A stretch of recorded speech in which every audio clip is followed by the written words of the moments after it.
안녕하세요. 주모야담에 오신 걸 환영합니다. 구독과 좋아요, 알람 설정은 주막 운영에 큰 힘이 됩니다. 한밤중이었습니다. 김진사의 방에서 처절한 비명소리가 터져 나왔어요. 으악! 저리 가! 내년이 죽지 않았어? 온 집안이 발칵 뒤집혔습니다. 하인들이 급히 달려갔지만 방문은 안에서 굳게 잠겨 있었어요. 나리, 괜찮으십니까? 하인들이 문을 두드렸지만 안에서는 계속해서 끔찍한 비명소리만 들려왔습니다. 무언가 부딪히는 소리, 뭔가를 집어던지는 소리, 그리고 김진사의 공포에 질린 목소리가 뒤섞여 나왔어요. 제발 용서해다오. 내가 잘못했다. 김진사의 목소리가 애원조로 바뀌었습니다. 마치 누군가에게 살려달라고 빌고 있는 것 같았어요. 하인들은 서로 얼굴을 마주보며 당황했습니다. 분명 누군가와 대화하는 것 같은데 상대방 목소리는 전혀 들리지 않았거든요. 한참 후에야 방문이 달그락 소리를 내며 열렸습니다. 김진사가 비틀거리며 나왔을 때 하인들은 모두 입을 다물지 못했어요. 온몸이 땀으로 흠뻑 젖어 있었고 얼굴은 죽은 사람처럼 새하얗게 질려 있었습니다. 입술은 파랗게 변해 있었고 눈동자는 초점을 잃은 채 허공만 바라보고 있었어요. 나리, 대체 무슨 일이십니까? 방 안에 누가 있었습니까? 하인들이 조심스럽게 물었지만 김진사는 대답하지 못했습니다. 그저 덜덜 떨면서 방 안쪽을 가리키기만 했어요. 손가락이 부들부들 떨리고 있었습니다. 하인들이 방 안을 살펴봤지만 아무도 없었어요. 텅 빈 방이었습니다. 다만 이불과 베개가 사방에 흩어져 있었고 촛대가 넘어져 있었으며 방 한 구석에는 김진사가 뿌린 듯한 소금이 흩어져 있었어요. 나리, 방 안에는 아무도 없습니다. 혹시 악몽이라도 꾸신 것 아니옵니까? 하인들이 조심스럽게 물었습니다. 하지만 김진사는 고개를 세차게 저으며 소리쳤어요. 아니야, 분명히 있었어. 춘심이가 있었단 말이야. 피투성이가 되어서 날 노려보고 있었어? 그 말을 듣는 순간 하인들의 얼굴이 하얗게 변했습니다. 춘심이라는 이름을 들은 것만으로도 등골이 오싹해졌거든요. 춘심이라니요? 그분 말씀이십니까? 늙은 하인이 떨리는 목소리로 물었어요. 석 달 전 이 집에서 죽은 그 불쌍한 처녀 말이었습니다. 김진사는 대답하지 않았어요. 하지만 그의 침묵이 곧 대답이었죠. 으허허. 갑자기 김진사가 헛웃음을 터뜨리기 시작했습니다. 미친 사람처럼 웃다가 갑자기 울고 울다가 또 웃었어요. 하인들은 이런 주인의 모습을 처음 봤습니다. 언제나 당당하고 거만하던 김진사가 이렇게 무너질 줄은 아무도 몰랐어요. 나리, 정신 차리십시오. 하인들이 김진사를 부축해서 사랑채로 옮겼습니다. 하지만 김진사는 계속해서 중얼거렸어요. 오고 있어. 전연이 오고 있어. 매일 밤 가까이 오고 있단 말이야. 그렇습니다. 김진사가 이렇게 된 데는 이유가 있었어요. 이 일은 하루아침에 벌어진 게 아니었습니다. 석 달 전부터 조금씩 아주 천천히 진행되어 온 일이었죠. 대체 석 달 전에 무슨 일이 있었던 걸까요? 왜 춘심이라는 처녀가 죽어서까지 김진사를 찾아온 걸까요? 이 이야기를 제대로 이해하려면 석 달 전으로 돌아가야 합니다. 봄바람이 따뜻하게 불던 그날, 김진사와 춘심이라는 처녀가 처음 만났던 그날로 말이에요. 옛날 옛적 조선시대 한양에서 그리 멀지 않은 어느 고을에서 벌어진 일입니다. 그 고을에는 김진사라는 양반이 살고 있었어요. 나이는 40이 넘었는데도 자식이 없어서 늘 근심이었죠. 부인은 일찍 세상을 떠났고 혼자서 큰 기와집을 지키며 살고 있었습니다. 김진사는 겉으로는 선비 행세를 했지만 속마음은 달랐어요. 돈에 눈이 멀어 있었고 여색을 밝히기로 소문이 자자했습니다. 특히 젊고 아름다운 처녀들을 보면 어떻게든 자기 것으로 만들려고 했죠. 하지만 양반이라는 체면 때문에 겉으로는 점잖은 척했어요. 그런데 이런 김진사에게도 고민이 하나 있었습니다. 집안일을 돌봐줄 사람이 필요했던 거예요. 그래서 마을에 소문을 냈습니다. 우리 집에서 일할 사람을 구한다. 품삯은 넉넉히 주겠다. 이 소문을 들은 사람이 바로 춘심이었습니다. 춘심은 그 마을에서 가장 아름다운 처녀였어요. 20살의 나이에 얼굴은 보름달처럼 환하고 눈은 샘물처럼 맑았습니다. 걸음걸이도 우아했고 목소리도 은은했죠. 하지만 집안이 너무나 가난했어요. 아버지는 일찍 돌아가셨고 어머니는 오랜 병으로 자리에 누워 계셨습니다. 게다가 어린 남동생까지 돌봐야 했어요. 어머니, 약값 걱정은 하지 마세요. 제가 꼭 돈을 벌어올게요. 춘심은 매일 이렇게 말하며 어머니를 안심시켰습니다. 낮에는 바느질 품을 팔고 밤에는 길쌈을 하며 근근히 살아가고 있었죠. 그러던 어느 날 춘심은 김진사 댁에서 사람을 구한다는 소식을 들었어요. 품삯이 다른 곳보다 2배나 많다는 말에 춘심은 망설였습니다. 너무 많이 주는 건 이상한데, 하지만 어머니 약값을 마련해야 해. 고민 끝에 춘심은 김진사 댁을 찾아가기로 했어요. 이른 아침 춘심은 깨끗하게 빨아입은 옷을 입고 김진사 댁 대문을 두드렸습니다. 계십니까? 일하러 왔습니다. 대문이 열리고 김진사가 직접 나왔어요. 그리고 춘심의 얼굴을 본 순간 김진사의 눈빛이 번쩍 빛났습니다. 오, 네가 춘심이로구나. 소문대로 참 아름답구나. 김진사가 춘심을 위아래로 훑어보았어요. 그 시선이 너무 끈적해서 춘심은 본능적으로 불편함을 느꼈습니다. 하지만 돈이 필요했기 때문에 참았어요. 나리, 열심히 일하겠습니다. 춘심이 공손하게 절을 올렸습니다. 김진사는 흡족하다는 듯 고개를 끄덕이며 말했어요. 좋아, 내일부터 출근해라. 하루 품삯은 단량이다. 보통 품삯의 2배가 넘는 돈이었습니다. 춘심은 기뻐하며 인사를 했죠. 감사합니다, 나리. 실망시켜드리지 않겠습니다. 하지만 춘심은 몰랐습니다. 김진사가 왜 그렇게 많은 돈을 주겠다고 했는지, 그 눈빛에 어떤 욕망이 담겨 있었는지 말이에요. 김진사는 춘심이 돌아가는 뒷모습을 보며 혀를 날름거렸습니다. 크크크, 저런 처녀를 내 것으로 만들 수 있다니. 조금만 기다리면 돼. 그의 마음속에는 이미 사악한 계획이 자리 잡고 있었어요. 춘심을 자기 첩으로 만들겠다는 계획이었습니다. 그리고 이 계획은 곧 실행에 옮겨질 예정이었죠. 바로 그날부터 춘심의 악몽 같은 나날이 시작되었습니다. 다음 날 아침 일찍 춘심은 김진사 댁으로 출근했어요. 마당을 쓸고 부엌에서 아침밥을 짓고 빨래를 하며 하루가 시작되었습니다. 일은 힘들었지만 춘심은 열심히 했어요. 돈을 벌어야 어머니 약을 살 수 있었으니까요. 처음 며칠은 별일 없이 지나갔습니다. 김진사도 특별히 춘심을 귀찮게 하지 않았어요. 하지만 일주일쯤 지났을 때부터 이상한 일들이 벌어지기 시작했습니다.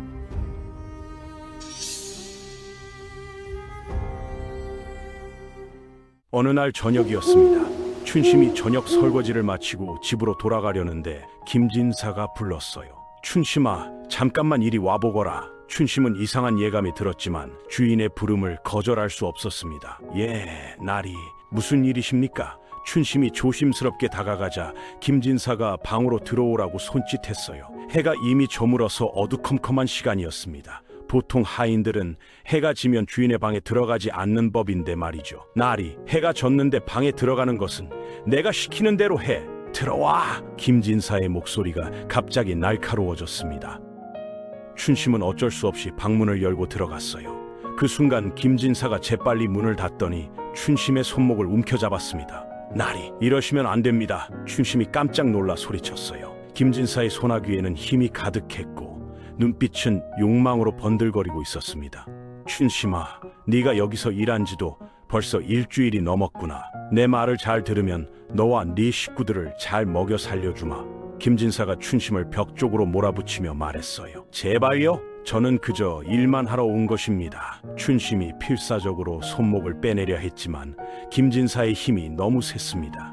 거역하면 어떻게 되는지 알겠지? 네 어머니는 병으로 누워 계시고 어린 동생도 있지 않느냐. 내 말을 듣지 않으면 당장 쫓아낼 것이고 마을에 소문을 퍼뜨려서 너희 가족이 발붙이지 못하게 만들 것이다. 김진사의 협박에 춘심은 온몸이 얼어붙는 것 같았어요. 하지만 춘심은 포기하지 않았습니다. 나리, 아무리 그러셔도 제 몸은 제가 지킵니다. 그렇게 외치며 춘심은 있는 힘을 다해 김진사를 밀쳐냈어요. 김진사가 비틀거리는 사이 춘심은 방문을 박차고 뛰쳐나갔습니다. 인연이 당장 서지 못해. 김진사가 소리쳤지만 춘심은 돌아보지 않았어요.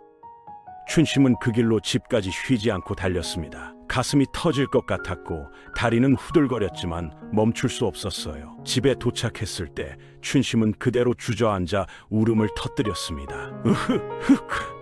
그 소리를 들은 어머니가 방에서 나왔어요. 춘심아, 무슨 일이냐? 왜 우는 거야? 어머니가 딸을 끌어안으며 물었습니다. 춘심은 떨리는 목소리로 오늘 있었던 일을 모두 이야기했어요. 김진사가 어떻게 자신을 괴롭혔는지, 얼마나 무서웠는지 말이죠. 어머니는 춘심의 이야기를 듣고 깊은 한숨을 내쉬었습니다. 그 집에는 다시 가지 마라. 품삯이 아무리 좋아도 내 몸보다 소중한 건 없단다.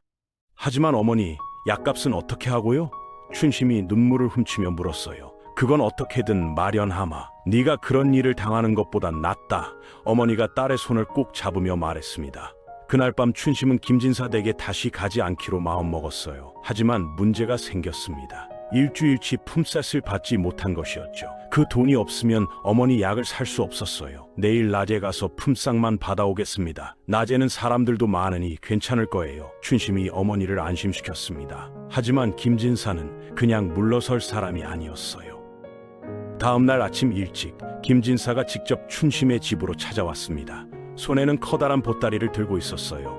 춘심이 어미, 내 말 좀 들어보시오. 김진사는 정중한 척했지만 목소리에는 협박이 섞여 있었습니다. 날이 무슨 일로 이른 아침에 춘심의 어머니가 놀라며 맞았어요. 춘심이가 어제 품삯도 안 받고 도망쳤소.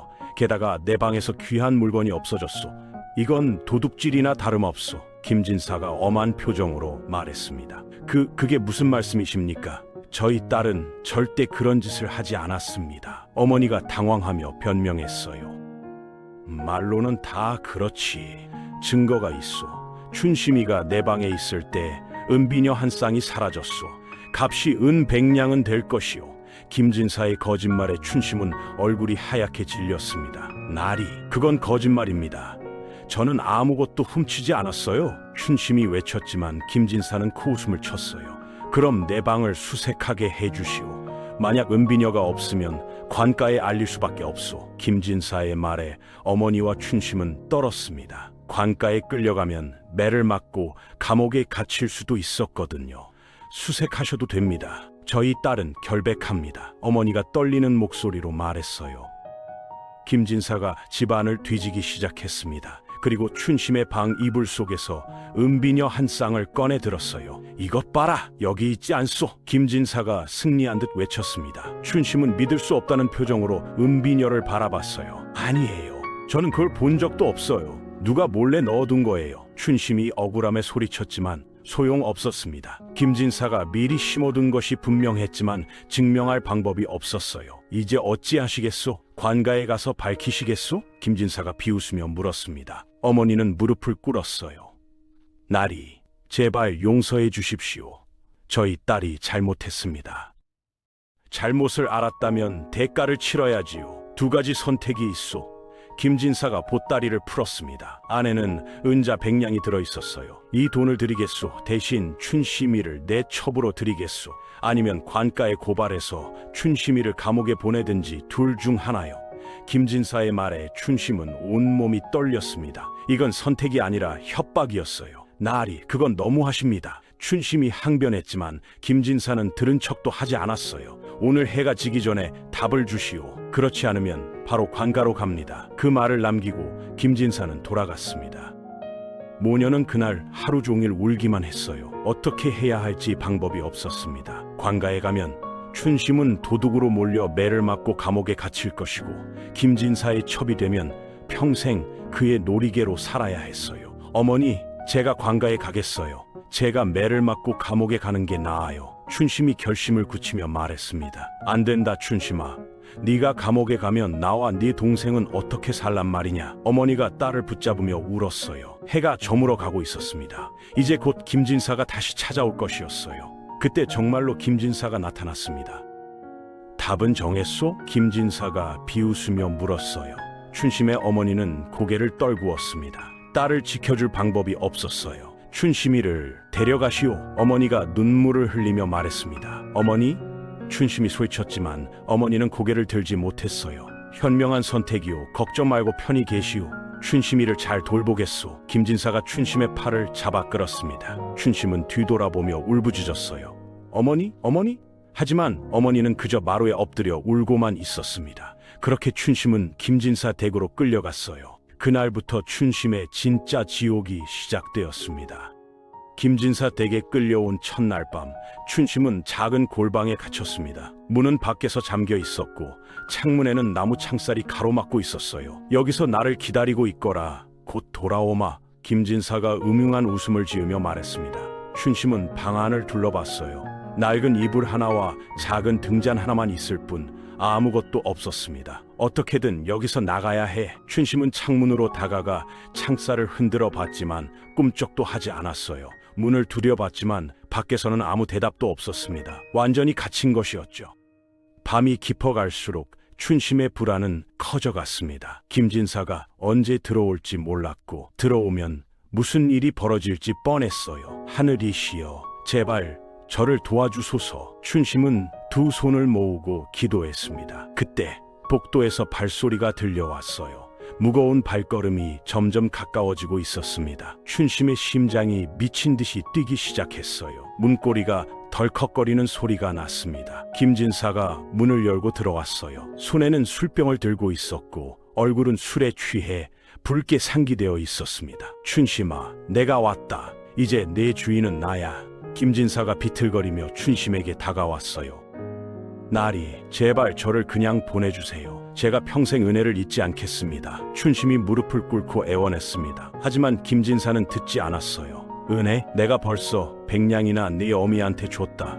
그 돈값은 해야지. 김진사가 춘심의 팔을 움켜잡으려는 순간 춘심은 옆에 있던 등잔을 집어들었습니다. 가까이 오지 마세요. 이 불을 던질 거예요.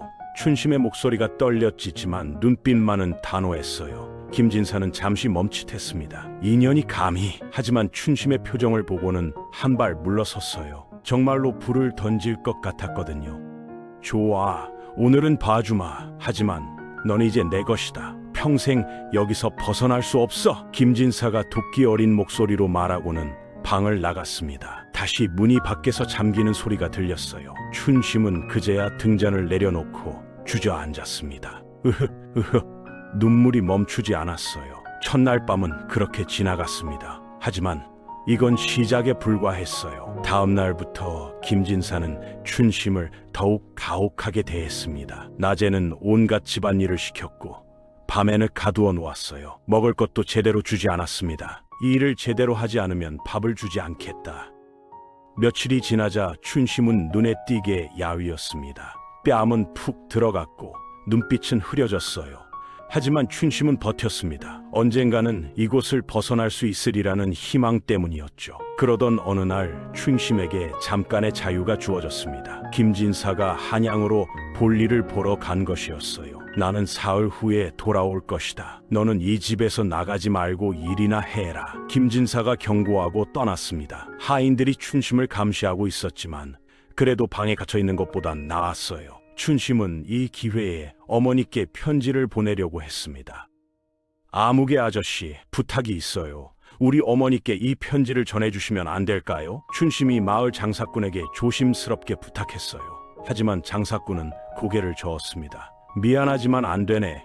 김진사 나리가 무서워서 말이야. 나리한테 들키면 나도 화를 당할 거야. 아무도 춘심을 도우려 하지 않았어요. 김진사의 권력이 그만큼 컸던 것이죠. 결국 춘심은 어머니께 소식조차 전할 수 없었습니다. 사흘이 지나고 김진사가 돌아왔어요. 그런데 이상한 사람을 한 명 데리고 왔습니다. 낯선 사내였는데 험상궂게 생긴 얼굴에 흉터가 있었어요. 춘심아, 이분은 박포교다. 관가에서 일하시는 분이지. 김진사가 음흉하게 웃으며 소개했습니다. 춘심이라는 계집이 2년 1호군. 들으니 도둑질을 했다며. 박포교가 춘심을 훑어보며 말했어요. 저는 아무것도 훔치지 않았습니다. 춘심이 항변했지만 박포교는 코웃음만 쳤습니다. 증거가 있는데 무슨 소리야. 김진사 나리께서 선처해서 관가에 안 끌고 간 것을 감사히 여겨야지. 박포교의 말에 춘심은 절망했어요. 관가 사람까지 김진사 편이었던 것입니다. 잘 알아두거라. 네가 여기서 도망가면 바로 관가에 신고할 것이다. 그럼 내 어미와 동생도 함께 잡혀갈 것이야. 김진사가 춘심을 협박했습니다. 그날부터 춘심은 완전히 갇혀버린 신세가 되었어요. 도망칠 수도 없고 도와줄 사람도 없었습니다. 한 달이 지나고 두 달이 지났습니다. 춘심은 점점 지쳐갔어요. 매일 밤 김진사는 춘심을 괴롭혔고 낮에는 가혹한 일을 시켰습니다. 조금이라도 거역하면 매질을 했고 밥을 굶겼어요. 이렇게 사느니 차라리 죽는 게 나아. 춘심은 매일 밤 그런 생각을 했습니다. 하지만 어머니와 동생을 생각하면 죽을 수도 없었어요. 자신이 죽으면 김진사가 가족들을 괴롭힐 것이 뻔했거든요. 그러던 어느 날 밤 춘심에게 충격적인 소식이 전해졌습니다. 마을에서 온 하인이 조심스럽게 말했어요. 춘심아, 네 어미께서 돌아가셨다. 뭐라고요? 춘심의 얼굴이 새하얗게 변했습니다. 병이 깊어지셨는데 약을 못 쓰셔서 이틀 전에 돌아가셨다더구나. 하인의 말에 춘심은 그 자리에 주저앉았어요. 어머니, 어머니. 눈물이 비오듯 쏟아졌습니다. 자신 때문에 어머니가 돌아가셨다는 생각에 가슴이 찢어지는 것 같았어요. 나리, 제발 어머니 장례식에만 다녀오게 해주세요. 춘심이 김진사에게 무릎 꿇고 빌었습니다. 안 돼. 네가 나가면 도망칠 게 뻔하잖아. 김진사는 냉정하게 거절했어요. 제발요, 나리. 마지막 가는 길이라도 배웅하게 해주세요. 춘심이 땅바닥에 이마를 찌으며 애원했지만 소용없었습니다. 시끄러워. 썩 물러가. 김진사가 발로 춘심을 차버렸어요. 춘심은 벽에 부딪혀 쓰러졌습니다. 어머니의 마지막 가는 길도 배웅하지 못하고 이렇게 갇혀서 살아야 한다니. 춘심은 그날 밤 결심했어요. 더 이상은 못 살아. 이렇게 사느니 차라리. 춘심의 눈빛이 변했습니다. 생기를 잃은 눈에 무언가 결연한 것이 떠올랐어요. 다음 날 밤 김진사가 또 춘심의 방으로 찾아왔습니다. 오늘은 네가 순순히 내 말을 들어야 할 텐데. 김진사가 비틀거리며 들어왔어요. 역시나 술에 취해 있었습니다. 하지만 오늘 춘심은 달랐어요. 도망가지도 않고 항거하지도 않았습니다. 그저 조용히 앉아서 김진사를 바라보고 있을 뿐이었죠. 오늘은 순해졌구나. 그래, 그렇게 하면 되는 거야. 김진사가 만족스럽게 웃으며 춘심에게 다가왔습니다. 그 순간 춘심이 품속에서 무언가를 꺼냈어요. 작은 칼이었습니다. 부엌에서 몰래 가져온 것이었죠. 나리, 저주합니다. 춘심의 목소리가 얼음장처럼 차가웠습니다. 뭐야? 김진사가 당황하며 뒤로 물러섰어요. 나리를 저주합니다. 제가 죽어서라도 반드시 복수하겠습니다. 매일 밤 나리를 찾아가겠어요. 나리가 저한테 한 일을 똑같이 되갚아 드리겠습니다. 춘심의 눈에서 눈물이 흘러내렸습니다. 하지만 그 눈빛만큼은 무섭도록 차가웠어요. 이 인연이 미쳤구나. 칼을 내려놓지 못해? 김진사가 소리쳤지만 춘심은 듣지 않았습니다. 어머니, 먼저 가서 기다리세요. 곧 따라가겠습니다. 춘심이 마지막 말을 남기고는 자신의 목에 칼을 댔어요. 안 돼! 김진사가 소리쳤지만 이미 늦었습니다. 칼날이 하얀 목을 그었고 선혈이 솟구쳤습니다. 춘심의 몸이 천천히 바닥으로 쓰러졌어요. 피가 마룻바닥에 흘러내려 검붉은 웅덩이를 만들었습니다. 춘심아. 김진사가 당황해서 소리쳤지만 춘심은 이미 눈을 감고 있었어요. 하지만 춘심의 입가에는 묘한 미소가 걸려 있었습니다. 마치 마지막 복수를 다짐하는 듯한 그런 미소였죠. 큰일 났다. 어서 치워! 김진사가 하인들을 불렀습니다. 하인들이 급히 달려와서는 춘심의 시신을 보고 질겁했어요. 나리, 이를 어쩌면 좋습니까? 아무도 모르게 뒷산에 묻어라. 빨리! 김진사의 명령에 하인들은 어쩔 수 없이 춘심의 시신을 들것에 실었습니다. 한밤중 달도 없는 깜깜한 밤이었어요. 하인들은 뒷산 깊은 곳으로 춘심의 시신을 옮겼습니다. 여기다 묻자 아무도 찾지 못할 거야. 하인들이 서둘러 구덩이를 파고 춘심의 시신을 묻었어요. 흙을 덮고 나뭇가지로 흔적을 지웠습니다. 불쌍한 처녀, 이렇게 죽다니. 늙은 하인이 한숨을 쉬며 중얼거렸어요. 쉿, 조용히 해. 나리께서 들으시면 우리도 화를 당해. 하인들은 서둘러 산을 내려왔습니다. 하지만 그들은 몰랐어요. 춘심의 원한이 얼마나 깊은지, 그 원한이 어떤 일을 불러올지 말이죠. 그날 밤부터 이상한 일이 벌어지기 시작했습니다. 김진사의 방에서 여자의 흐느끼는 소리가 들려온 것이었어요. 흐흑. 처음에는 바람 소리려니 했습니다. 하지만 그 소리는 분명 여자의 울음소리였어요. 김진사는 이불을 뒤집어 쓰고 귀를 막았습니다. 기분 탓이야. 바람 소리일 뿐이야. 하지만 울음소리는 계속되었어요. 그것도 점점 더 가까이에서 들려왔습니다. 아리, 이번에는 분명히 자기를 부르는 소리였어요. 김진사는 벌떡 일어나 방 안을 둘러봤습니다. 하지만 아무도 없었어요. 누구냐? 거기 누구 있느냐? 김진사가 떨리는 목소리로 외쳤습니다. 대답은 없었어요. 그저 흐느끼는 소리만 들릴 뿐이었죠. 김진사는 촛불을 켜고 방 구석구석을 살펴봤습니다. 아무도 없었어요. 꿈이야, 꿈을 꾼 거야. 김진사는 스스로를 다독이며 다시 잠자리에 들었습니다. 하지만 눈을 감는 순간 또다시 그 소리가 들려왔어요. 이번에는 더 가까웠습니다. 마치 귀 바로 옆에서 속삭이는 것 같았어요. 날이 왜 저를 죽였어요? 김진사는 벌떡 일어나 소리쳤습니다. 춘심이냐? 내가 춘심이냐? 하지만 대답은 없었어요. 그저 서늘한 바람만 방 안을 휘감았습니다. 김진사는 그날 밤 한숨도 자지 못했어요. 다음 날 아침 김진사의 얼굴은 파리하게 떠 있었습니다. 날이 안색이 좋지 않으십니다. 어디 편찮으십니까? 하인이 걱정스럽게 물었어요. 아니다, 괜찮다. 김진사는 대충 대답하고 얼른 밥상을 물렸습니다. 하지만 밥맛이 없었어요. 자꾸만 어젯밤 일이 떠올랐거든요. 낮에는 그나마 괜찮았습니다. 햇빛이 있고 사람들이 있으니 그 소리도 들리지 않았어요. 하지만 문제는 밤이었습니다. 해가 지고 어둠이 내리자 또다시 그 소리가 들려왔어요. 날이. 이번에는 더 선명했습니다. 그리고 뭔가 다른 것도 느껴졌어요. 방 안의 온도가 급격히 떨어진 것이었죠. 한여름인데도 입김이 날 정도로 추웠습니다. 뭐야 이게 대체? 김진사가 떨면서 이불을 끌어안았어요. 그때였습니다. 방 한구석에서 희미한 그림자가 보이기 시작했어요.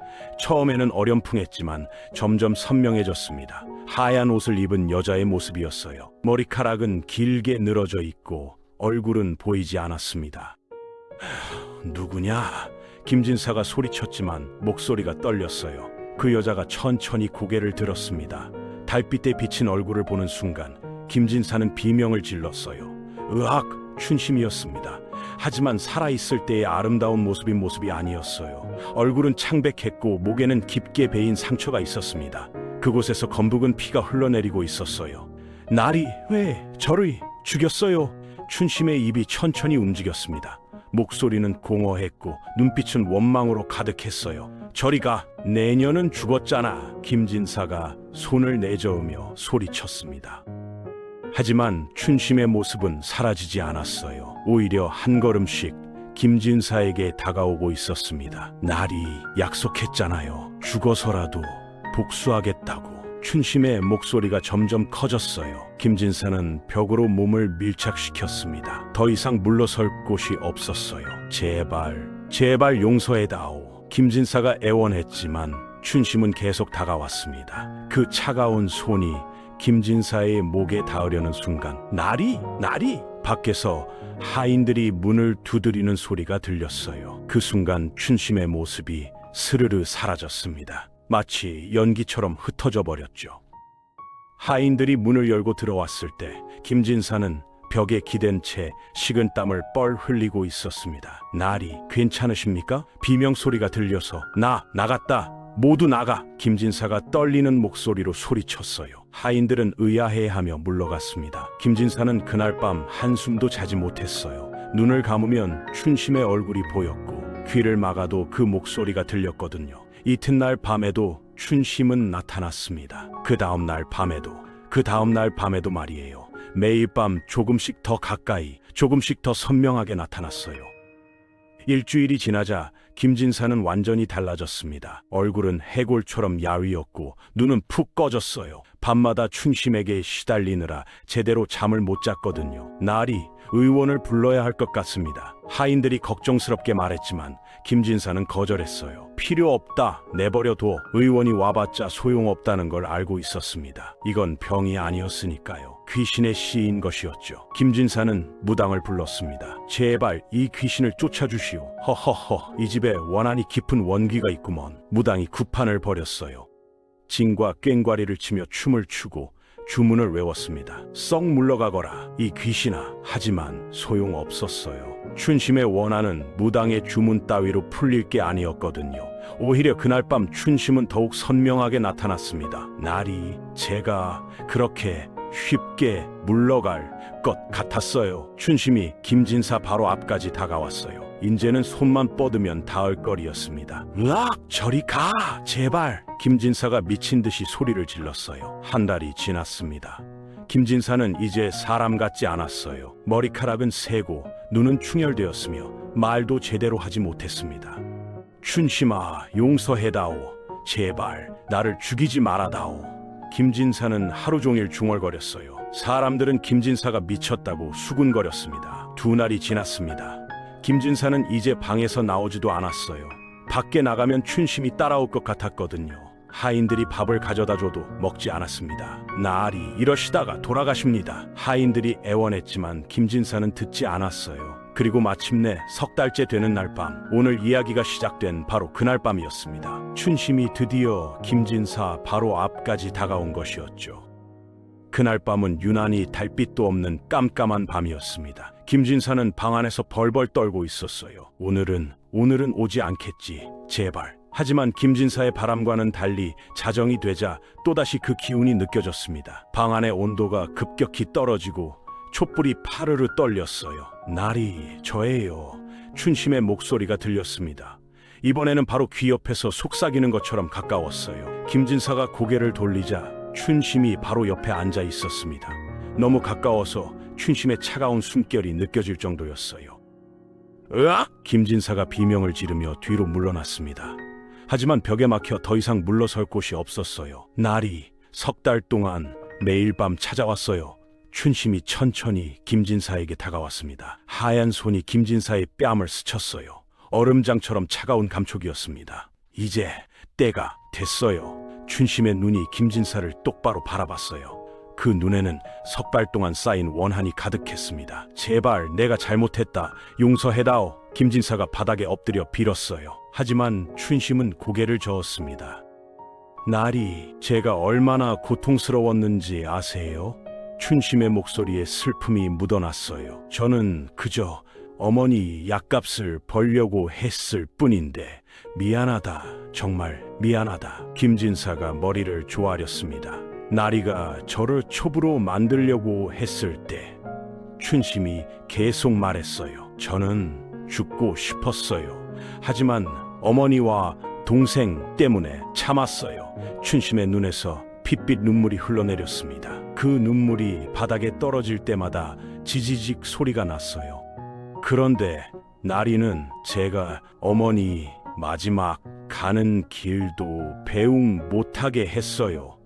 춘심의 목소리가 점점 커졌습니다. 어머니는 저를 기다리며 돌아가셨어요. 저를 찾으며 눈을 감으셨어요. 그건 내가 너무했다. 정말 미안하다. 김진사가 울먹이며 빌었어요. 이제 나리도 그 고통을 느껴야 해요. 춘심의 손이 김진사의 목을 향해 뻗어졌습니다. 차가운 손가락이 김진사의 목을 감싸자 김진사는 숨이 막히는 것을 느꼈어요. 김진사가 목을 움켜쥐었지만 춘심의 손은 보이지 않았습니다. 그저 느껴질 뿐이었어요. 나리가 저에게 한 것처럼 나리도 같은 고통을 느끼세요. 춘심의 얼굴이 점섭게 변했습니다. 목의 상처에서는 피가 뚝뚝 떨어졌고 눈은 핏빛으로 물들었어요. 살려다오.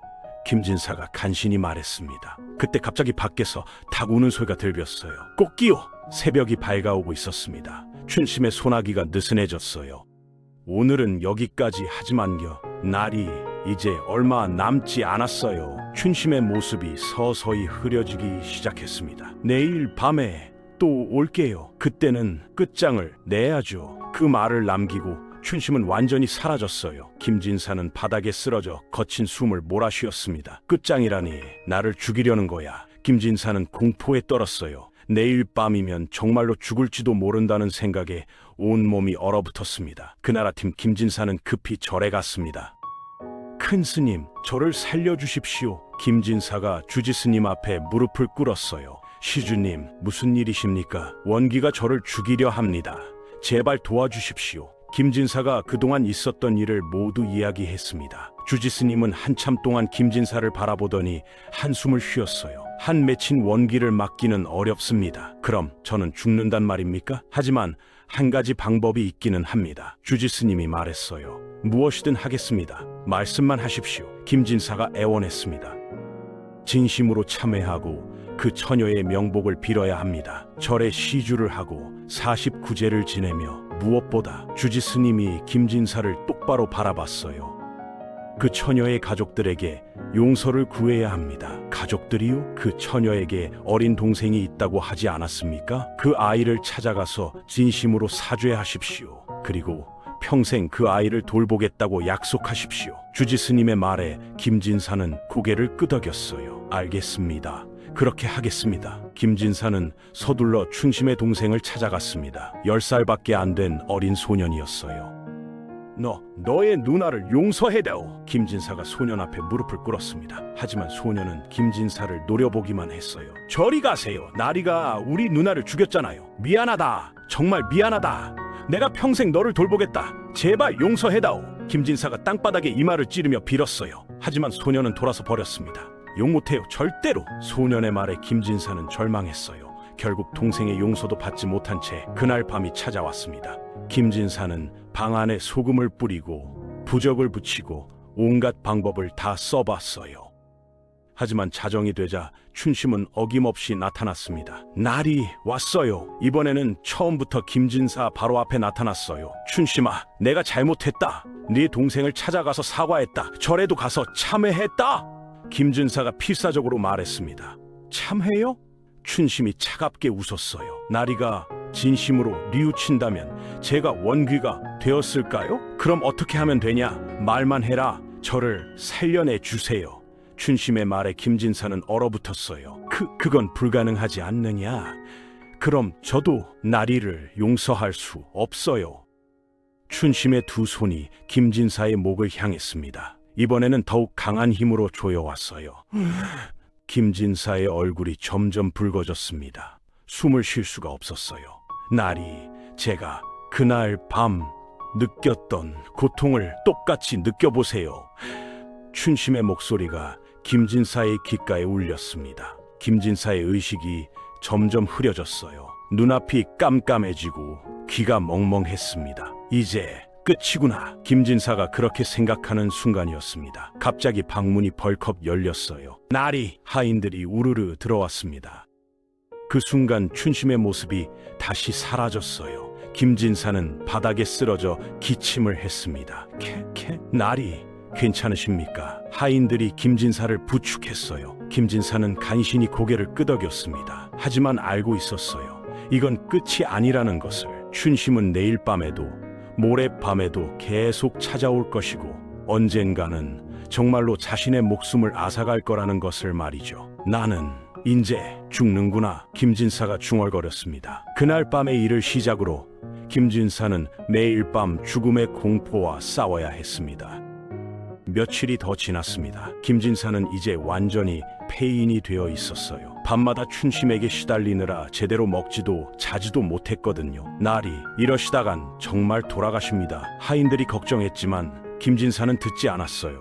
어차피 죽을 목숨이라고 체념하고 있었습니다. 그러던 어느 날 마을에 떠돌이 스님 하나가 나타났습니다. 낡은 장삼을 걸치고 염주를 든 노승이었는데 눈빛만은 형형하게 빛나고 있었어요. 이 마을에 원귀가 있다는 소문을 듣고 왔소이다. 스님이 김진사 댁을 찾아왔습니다.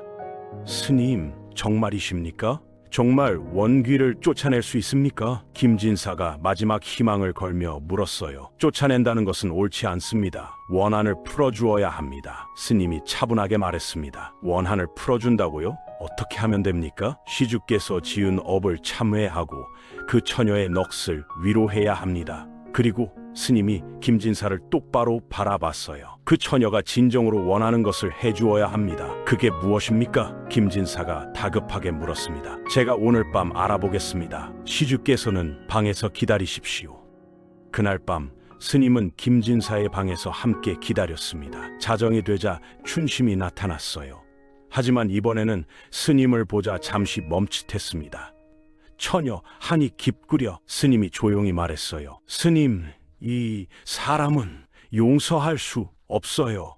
춘심이 김진사를 노려보며 말했습니다. 알고 있소. 그대가 얼마나 억울했을지 말이오. 스님의 따뜻한 목소리에 춘심이 고개를 돌렸어요.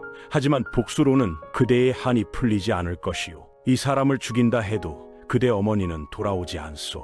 스님의 말에 춘심의 눈에서 눈물이 흘렀습니다. 그럼 저는 어떻게 해야 하나요? 춘심의 목소리가 떨렸어요.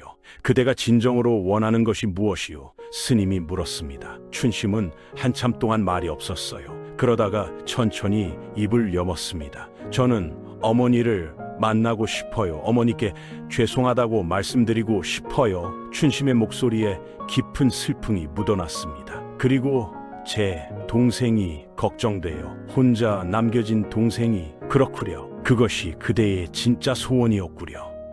스님이 고개를 끄덕였어요. 시주 들었소이까? 스님이 김진사를 돌아봤습니다. 네, 들었습니다. 김진사가 떨리는 목소리로 대답했어요. 그렇다면 이제 할 일이 정해졌소.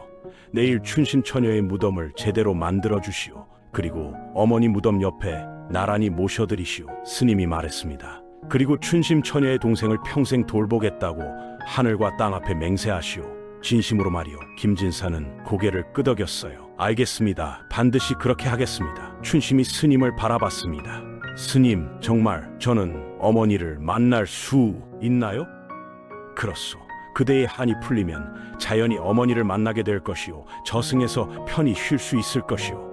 스님의 말에 춘심의 얼굴에 희미한 미소가 떠올랐습니다. 죽은 뒤로 처음 짓는 미소였어요. 하지만 처녀, 한 가지만 더 물어보겠소. 정말로 이 사람을 용서할 수 있겠소? 스님이 조심스럽게 물었습니다. 춘심은 김진사를 바라봤어요. 그 눈빛에는 여전히 원망이 담겨 있었습니다. 용서는 못하겠어요. 하지만 더 이상 복수하지는 않을게요. 춘심의 대답에 스님이 고개를 끄덕였습니다.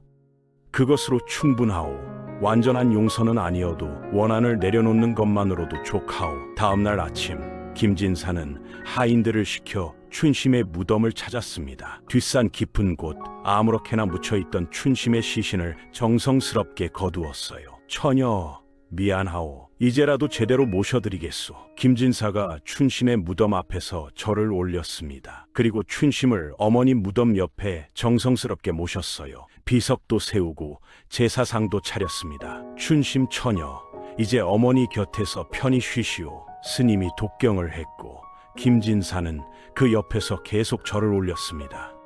그날 저녁 김진사는 춘심의 동생을 찾아갔습니다. 아이야, 나를 용서하라는 게 아니다. 다만 내가 평생 너를 책임지겠다. 김진사가 소년 앞에 무릎을 꿇었어요. 나는 나리가 싫어요. 소년이 고개를 돌렸습니다. 알고 있다. 하지만 이건 네 누나의 소원이다. 네 누나는 죽어서도 너를 걱정하고 있단다. 김진사의 말에 소년이 고개를 돌렸어요. 정말 누나가 그랬어요? 그렇다. 네 누나는 복수보다 네가 잘 사는 것을 더 원했다. 소년의 눈에 눈물이 고였습니다. 누나, 내가 너를 양아들로 삼겠다. 네 누나 목까지 잘 키우겠다. 김진사가 진심을 담아 말했습니다. 소년은 한참을 망설이다가 고개를 끄덕였어요. 알겠어요. 하지만 누나 제사는 제가 지낼 거예요. 그렇게 하거라. 나도 함께 지내마. 그날 밤 춘심이 마지막으로 나타났습니다. 하지만 이번엔 달랐어요. 목에 상처도 없고 얼굴도 편안해 보였습니다. 나리, 감사해요. 춘심이 처음으로 웃으며 말했어요. 동생을 부탁해요. 제발 잘 돌봐주세요. 그러마, 약속하마. 김진사가 고개를 숙였습니다.